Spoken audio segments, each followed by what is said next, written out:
Okay, so the substance of our talk today is User Permissions 101. And there are two places where user permissions come into play or are assigned. One is through user groups, and that dictates permissions within the context of objects, data systems, and research data. The second type of user permissions is granted through workflow, and that is an additional way to assign permissions in the context of objects. So the main organizing structure of today's session is what's the difference between permissions through a user group versus permissions through a workflow. Today, some of what I talk about is relevant only to the enterprise clients, specifically the data systems and the research data permissions, but there's still half of it, maybe 2/3 of it is pertinent to knowledge clients as well, or to both. So let's get started talking about permissions via the user groups. A lot of detail to start out. There are 5 permission levels. They range from hidden through editor, manager, to administrator. So 5 levels. The 3 things that these permissions apply to, I just said those, objects, research data, and data systems. And for knowledge clients, they only pertain to the objects. You set your permissions within a user group through 2 different matrices and a special row that's at the top of one of the matrices. And then I'm going to demo both objects and then data systems and research data to show you what a user at the different levels would see based on their user group membership. And then we're going to talk about 2 ways that you can get assigned a user group. That's pretty straightforward. And then a couple ways to view permissions. And then we're going to switch over to workflow. So a little bit of an intricacy here around the user group setup. So more detail on the 5 levels: hidden, view, editor, manager, and administrator. The hidden only pertains to technical metadata. View lets you see all objects, see all information on all objects, and it includes unapproved objects. Editor is the first level that lets you participate in creating content. The editor level lets you create a new object, create a new version of an existing object, and it also lets you edit the right side panel of most objects without triggering a workflow version. Manager is the same as editor, with the addition of the ability to delete that object and to change the functional area without triggering the workflow. Administrator is the same as manager, and within the context of objects, the key one here is listed last. You can approve the definitions, particularly upon import. And then there's other system settings and codes that the administrator has permissions to do, such as setting the specification type, defining functional areas, those kinds of things, classification codes, creating workflows, those kinds of more typical administrator duties. But from the perspective of content, the thing you want to focus on is that administrator lets you approve on import. I want to say when I refer to objects, by that, that's my shorthand way of referencing all of your content objects. So that would be definitions, specifications, collections, for enterprise clients, quality rules, and reference data set. So these levels apply to all those objects. So I just call them objects rather than having to list all the 5 different ones. So the editor and manager permissions, similar to view, these pertain to all the objects.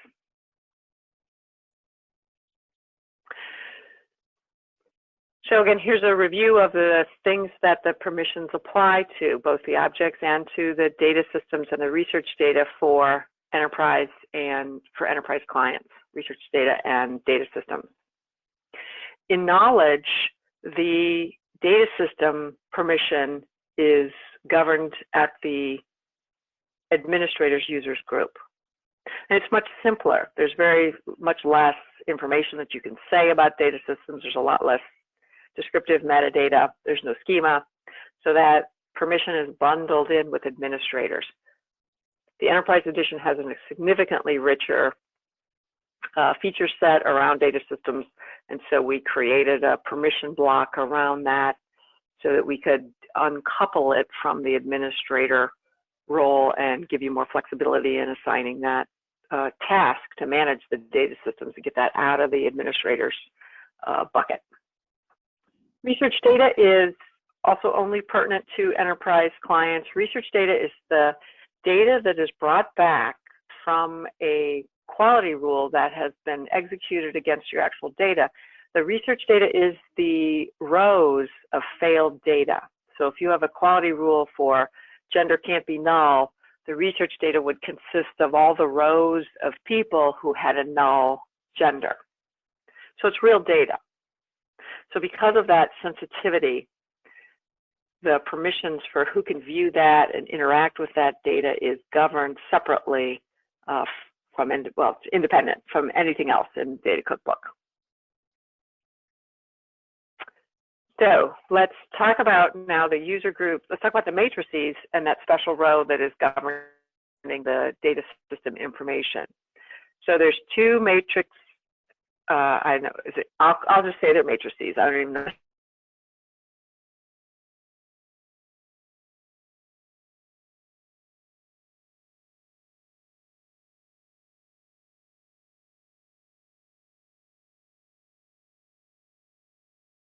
Search to Data Cookbook specifically so that you can Brenda? see. It's a little more interesting. Yeah. I think we lost your audio there for a little bit, so why don't you go back to the previous slide and start again, I guess. Sure. Yeah, Sure. all of a sudden it was like 15 seconds of quiet, so why don't you just start again at this slide. Thanks. Okay, thank you. As many of you know, the burden on networks is profound this week. So there are two matrices that govern the permissions within the user group. One is for your objects and the technical metadata associated with those objects. That's called the permissions matrix. And the second one is specifically for research data. Again, because of the criticality of maintaining the security of that data, it's its own thing. And then last, the data systems info is governed by a specific row, the top row in the permissions matrix. So let's, this is a picture in the next couple of slides. I have screenshots on them, but I think it's more interesting at this point to pop over to the Data Cookbook specifically and take a look. Let's take a look at the Data Stewards for Admissions Users Group. So I am in the Administrators Users Group, and you have to be in Administrators Users Group to manage user groups. So I'm going to go into the edit mode for this particular user group. And let's talk about the anatomy of it. So along the left-hand side is your list of functional areas. Along the top are the objects, information requests, specs, definitions, quality rules, and then the technical information that pertains to those objects explodes out to the right based on your data systems. First, it'll explode by grouping, and then if you click on each group, it'll explode out further to the specific data systems. We're going to ignore here this top row, data system info. That's specific to data systems. We're going to ignore that for a moment. Let's focus on, let's start with all areas and read down. So if I were to change the permission levels for definitions across all functional areas, I simply go to that intersection of definitions, all areas, and I can change that for all. Make it more obvious, there's management. I can change that row all at one time. It's pretty straightforward. Here are the 3 permission levels that are available for all objects: viewer, editor, or manager. So when I said earlier there were 5 levels, there are, but they don't all apply at the same time. So in this case, you only have the 3 available: view, edit, and manage. You can also, so they're all set, editor for the whole column, and then you can go into each cell and change those if you want. So let's back this up to viewer. Let's back this up to viewer. So a common way that people approach definitions is to, let's say in the student area, that you would have editor permissions in all student-related functional areas, manager permissions in your particular functional area, and then view only, over here, and then view only access in the operational functional areas such as facilities or finance or HR. So that's how you drive. I think that's pretty straightforward, how to interact with that grid there. Let's talk about the technical information. So now if I said hidden at the intersection of all technical information in all areas, and I said hidden, I can change that whole section of the chart to hidden. If I wanted to, say, switch it all to viewer, but for a specific data system, make that hidden, I could do that as well. So you can mix and match. What this is hiding is the exposure of technical metadata within the context of one of these objects. For definitions specifically, it's the technical definition. So you are hiding the ability of a user to view the technical definition. And if you are in view, if you are editor, you are allowing someone to edit that technical definition per that data system, per that functional area.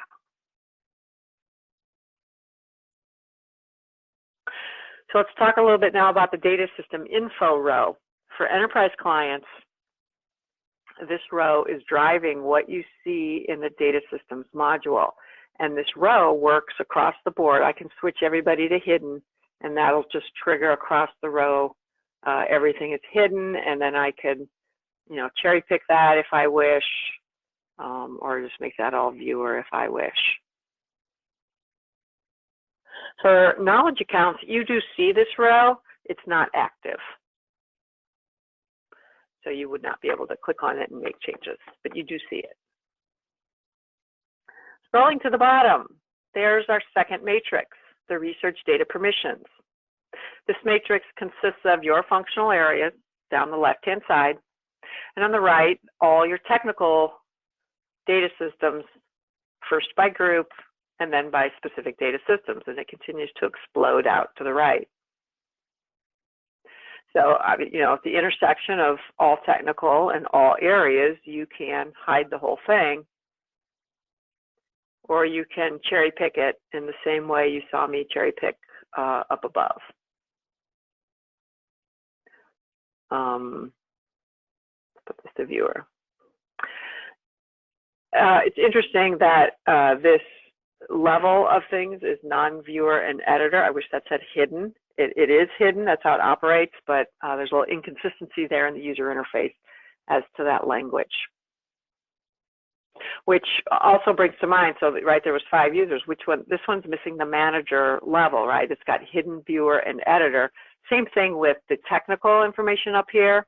You've got hidden, viewer, and editor there as well. So the manager role is only pertains to the content objects is where you have that, and there is no hidden for that level.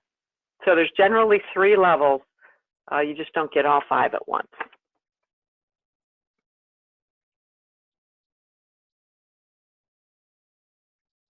Okay.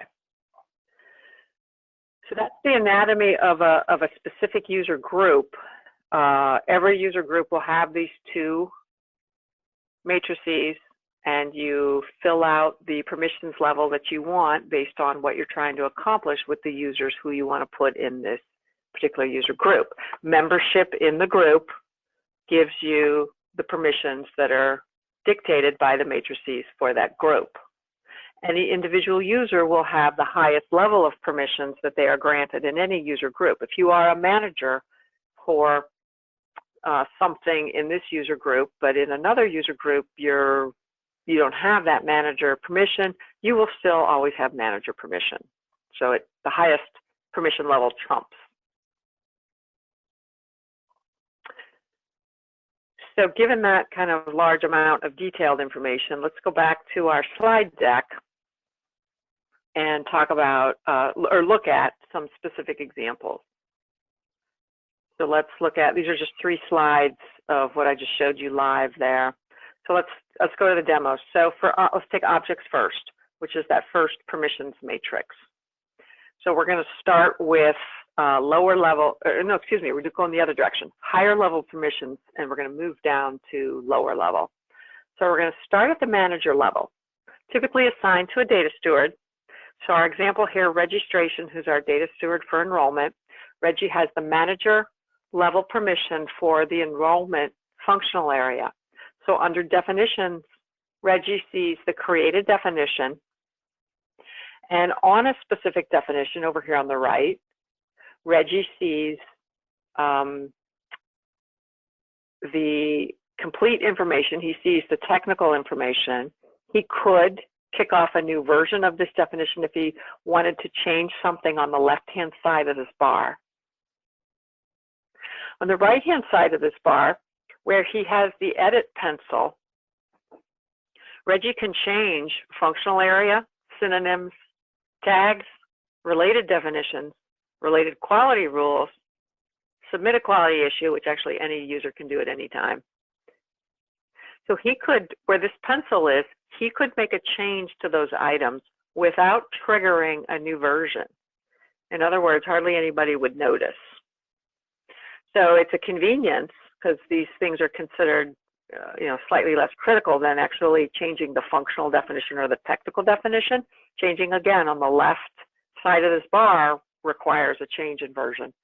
But these things on the right are considered less critical, and it's just a convenience to be able to make changes without bothering the effort of an entire workflow process.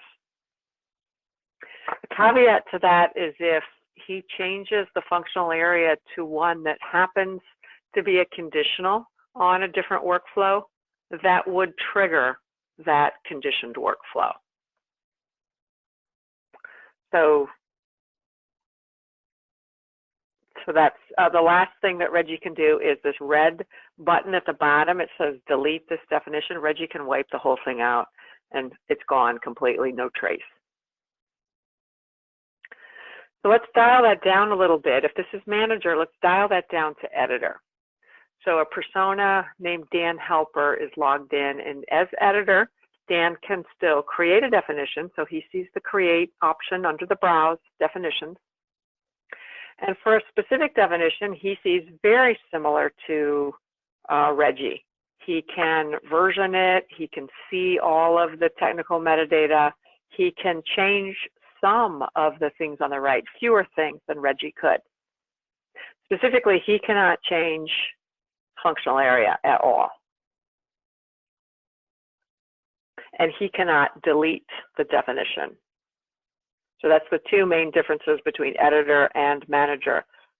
Ability to add functional area without triggering workflow, and the ability to delete. But still, Dan has a fair amount. Changing things over here, working with synonyms and tags even, is some power. Okay, so let's dial it back now to viewer. So what does viewer see? So Ron employee is our persona. He cannot create new. Under definitions, he does not have the create a new option. And his version of a definition, approved definition, he cannot version it. He does see all the technical metadata. He can do quality issues, as I said earlier. That's always available to all users. He can't change anything else. All he can do is view, but he can view everything. He can also view, if this definition was unapproved, he would be able to view it. Let's move on and look at Connie Sumer, who is our persona who has it hidden. So Connie can't create new. Well, there's no surprise there. but Connie has the technical metadata hidden. So her view of this definition, instead of that long list of schema objects, she sees a sentence that reads, this technical definition requires additional permissions to view. So she can't see the technical. She can see that it exists, and she has confirmation that this data object, student applicant mailing address, does exist in this particular data system, Lucien Banner ERP system. So that's very helpful. She's got her inventory, but she just can't see exactly what it is or where it is. So the reason for hiding the technical metadata was viewed by many of our clients as a slight risk of exposure, albeit in a fragmented way, of schema information, and they wanted to be able to hide that from a certain group of user. So that's what hidden hides. This is it, technical metadata. It does not hide this definition. Again, if this was in process, if it was not approved, it does not hide that. She could see all that. It just hides the technical metadata. And it would hide, as you know, as your familiarity with specifications, and if you have enterprise quality rules, et cetera, there's technical metadata sprinkled throughout those objects as well. Same thing, it would be hidden. Okay. So let's move up a little bit to the administrator in terms of objects. The short story for this is he can do what registration, the manager guy, could do. So he can create new, he can change functional area, he can delete, he can edit, he can version, etc. In addition, he can automatically approve a bulk import of definitions. So that's a real time saver. You can avoid the whole workflow by importing under the administrator permission level. Big difference there between manager and administrator. All right, so let's move on. Let's switch gears and talk about the data systems information row. So the data systems info row, again, is at the top of that first permissions matrix, and it works independent of all the other rows in the matrix. And it's got the three levels: hidden, view, and editor. And you can mix and match, cherry pick how you want to assign that across your data systems only, right? Because it's only about data systems. I find it helpful to really demo this live. And let's start out at the editor level.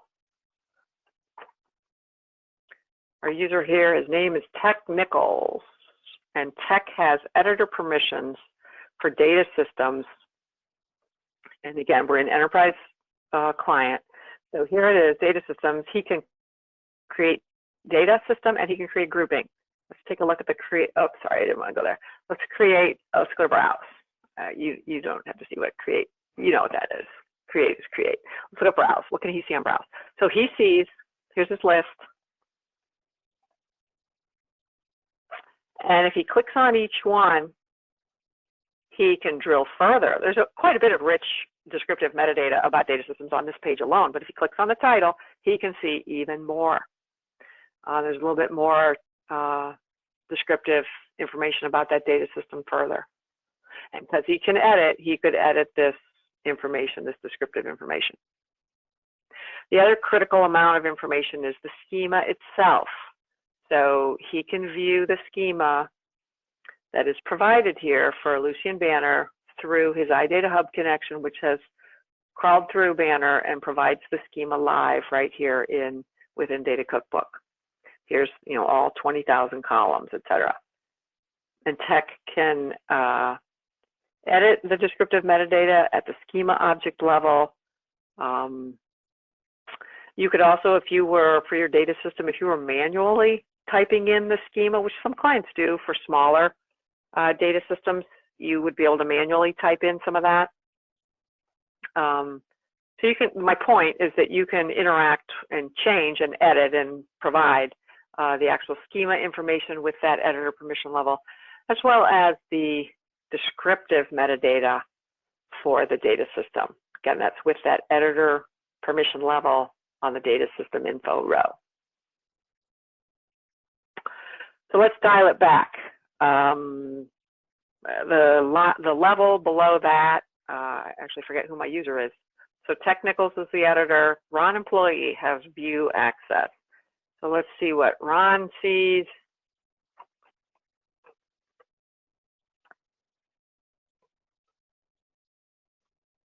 Ron cannot create new anything. His browse screen is pretty rich. He sees all that descriptive metadata, clicks on the title, and he sees the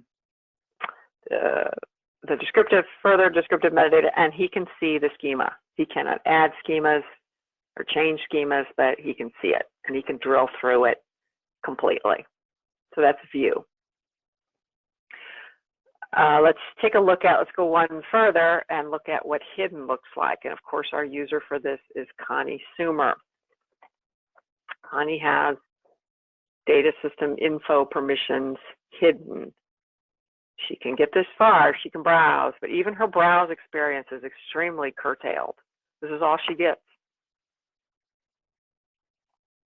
She sees the name and she sees the description. So you better have a good description written to serve clients or users that have this level. So there's value here, right? This is an inventory of all your data stores. This is value, but she does not see any of that other descriptive metadata, and she obviously can't see the schema.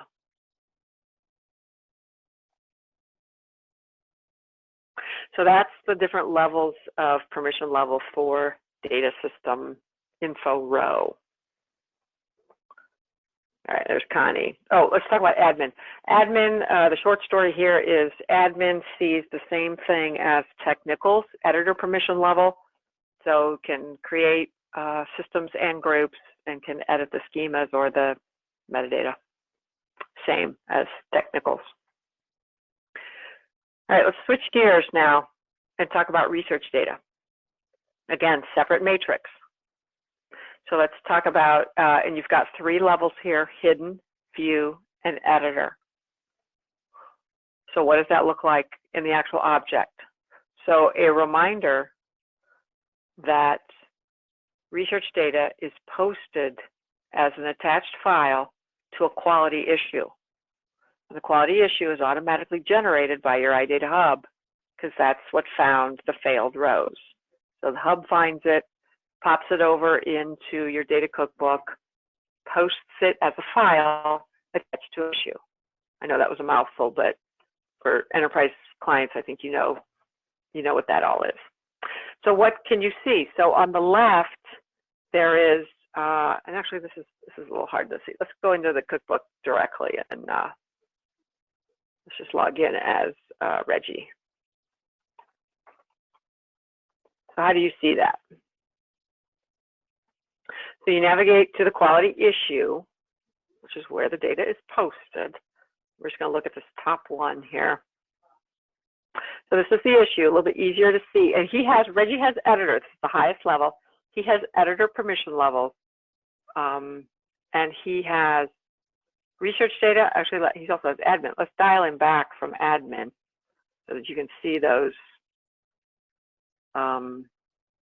So these are genuine edit permission levels for this research data. He can view it, and he could, if he had a file that he got from a third-party place, he could add that to this issue as well. But let's see, when he clicks on view, so in this particular example, these are student ID numbers. Obviously, this is fictitious data. These are student ID numbers, and this is their number of credit hours. So he can see that. And he can add more if he has more to add. He can also edit the issue itself, change the description. You can also just interact with that descriptive metadata as well. All right, and now let's go back to the screenshots, just in the interest of time.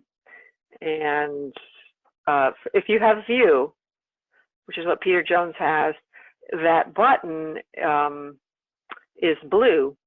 Notice he doesn't have the other blue button to add research data. He has blue view, and then when he opens it, he sees the same as Reggie saw, same chart. And then hidden This is what Connie sees. She never sees anything. Connie, her button is grayed out, and she cannot interact with that. She can read all about the issue, right? Again, the hidden thing is not about hiding information about the issue or the object. It's hiding a small piece of the content of that. And then the interesting thing about the admin role is, again, because of the high sensitivity of research data, the default for admin user group members is the same as Connie, hidden. And of course you want that, right? Because you don't want to risk exposing that data to just a Data Cookbook administrator, right? That's nice to know that not even the admin people can see it unless they have specific permissions to do so. Okay, so let's talk about the two ways that you can assign the permissions. So let's go back to the cookbook and let's turn Reggie's admin power back on, and let's go to a user group. And let's pick up again with Data Stewards for Admissions. So at the bottom of every user group page, this is where you would add users to it. And of course, the edit button is at the very top. So with membership in the administrators users group, you can just add additional users. These are all the users in your account. This list can get quite long. So you can choose who you want to be a member of this group. The second place to assign is through the user profile page. So let's see what Reggie's personal profile page looks like. And since he's an admin, he can assign himself to user groups. So here's his profile, about halfway down, third of the way down. Here is his user group membership. And if you want to give him some more, here's the list of all your user groups. And you just add it. And obviously, if you want to take him out, you just remove. Note, you cannot remove him from all users or the administrators group from this page. You have to do that. Administrators, you would have to do it from the user group page. And all users, you can never change the membership in that group. You can change the permission levels, but you can never change the users in that group. It's always everybody by default. So that's how you assign them. How do you view who has what permissions? Well, since we're on Reggie's personal page, I'll point out that at the bottom, here is all the permissions broken out by the specific object and the permission level. So Reggie's got pretty widespread permissions for specifications, also for definitions. He's got very high permissions across all the objects. Data systems, he's only viewer though, it's pretty typical. And then his summary of all of his technical information, he's again, very broad editor across all of it. There's a scroll bar, right? This is across the top right, across the top. These are his functional areas, and this scroll bar will move you through those functional areas. It's a little hard to find sometimes. Below that, research data permissions. It's a mix and match. He's got viewer and editor and hidden. And again, same thing. The scroll bar down at the bottom can help you navigate through or across your functional areas. So that's one way to view by user. Of course, to see the permissions within a user group, you just navigate to the user group. But the third way is under organization, permissions. Now, counterintuitively, this link is not where you set the permissions, right? We've already talked about how you set permissions and assign permissions. All you can do here is view. But it's the only place that you can view across your system for, if you want to know who has editor permissions for definitions for financial aid functional area. Well, this will tell it to you. Editor permissions is the center column here. That's a lot of people. So those are the user groups that have that permission level. So this is the only place you can see your permissions sliced by the permission level and the functional area comprehensively. And it's across all objects and things. You know, who has research data permissions, right? Who can? That's a quick summary of who has that, if you want to check up on that. All right, so now let's, so we saw this live. Okay. All right, now let's switch gears and talk about workflow. So how are permissions assigned via workflow? Well, if they're unrelated to user group membership, once you get past the initial creation of the object, what happens throughout the remaining stages of the workflow is completely driven by permissions that are assigned through the workflow. You get the permissions at the step within the stage. And the permission is only good for the objects when they are in that point of the workflow. As soon as it leaves your stage, you can't touch it. There are two permission levels. One is edit, which allows you to edit the object, same as editor does in the other place. You can just interact with the descriptive metadata. The second one is collaborate, which is a permission that lets you drag in another user for an ad hoc consultation. So that's used in the scenario where, let's see, Joe Smith needs to be involved occasionally in some specifications. And you don't want to bother Joe by seeing the entire workload of all specifications that go through the workflow. He just needs to be on some of them. So bring him in through the collaborator point when he's needed, and you don't have to include him in the formal workflow itself. So it's a good way to bring people in for, for the exceptions.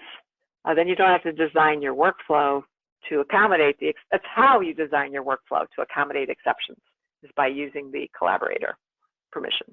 You bring them in at that specific point in time. And then the last, another point to make about permissions in workflow is that actual approval of the object at the end of the workflow happens because of clicking on a transition action. And that's completely unrelated to permission level. So let's take a look at what that looks like. So this is a screenshot, and I know this assumes kind of some expertise with workflow. And if this is confusing, you could set up a call with me and I can go over it more slowly and more comprehensively. But this is a screenshot of the administrative module of a workflow, specifically at the data steward review stage, and this is the step. And the permissions are under the allowable actions column. So these data stewards can edit and collaborate. They have both the highest level of permissions for their definitions.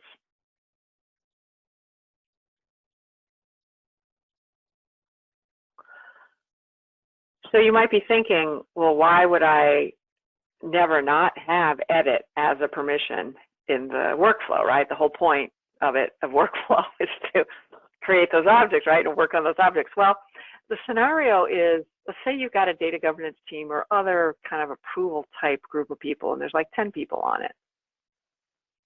And you want them basically to, I'll say rubber stamp, but I mean it more positively, right? They just have to sign off on it, yes or no.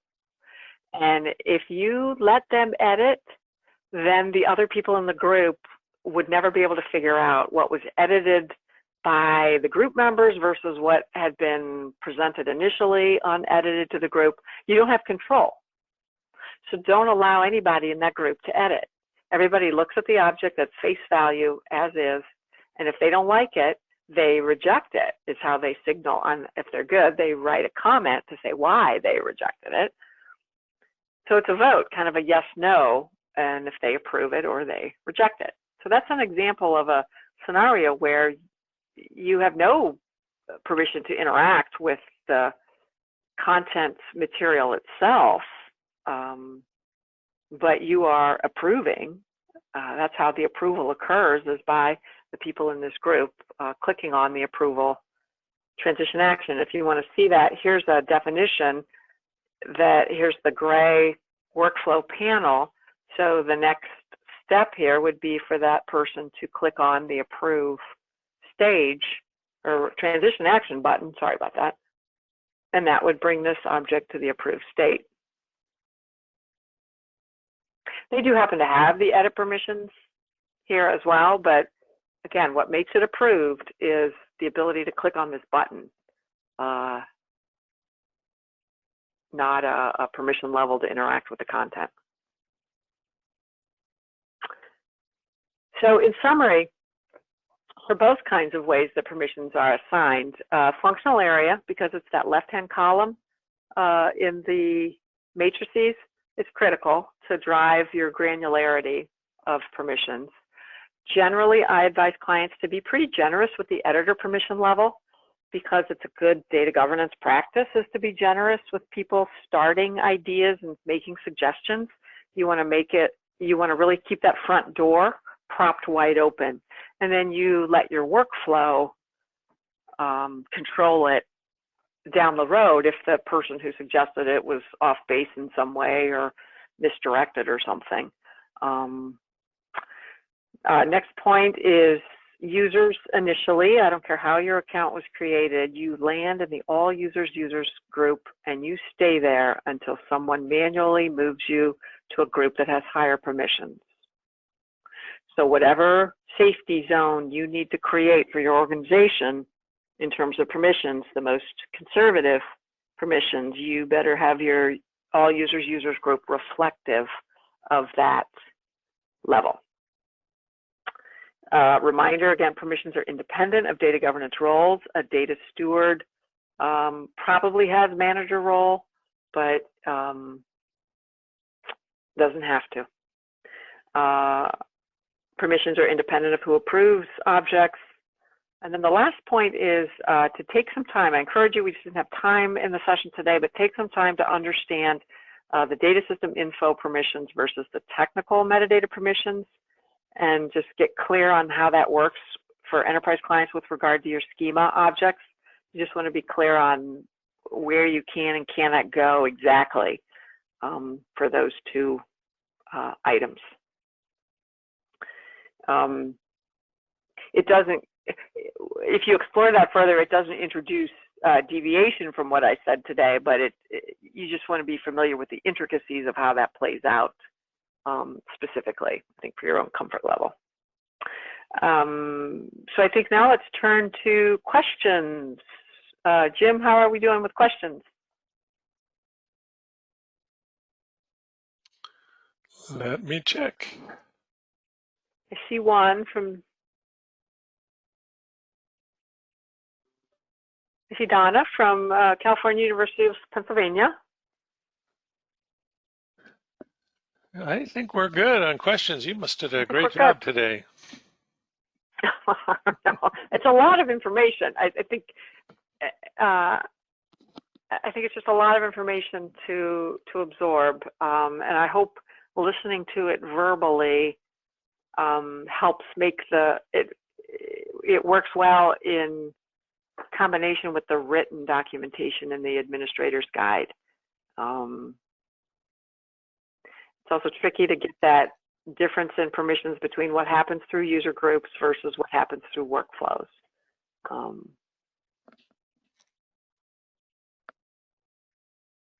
Oh, there. Okay, Miranda, I expect it would be normal to have quite a few user groups, one per functional area per permission type. Sometimes, yeah, Miranda, sometimes. Or we tend to see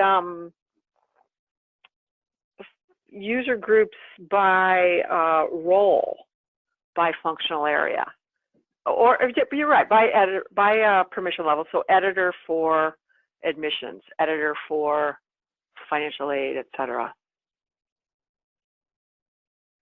Although you could do a single user group and call it editors for definitions, if you could be more, if you were in a situation where you could be more generous with that editor permission level, or maybe at least knock it down to editors for student data points and editors for operational, then you could cut down to 2. But yeah, it does tend to spawn a lot of user groups.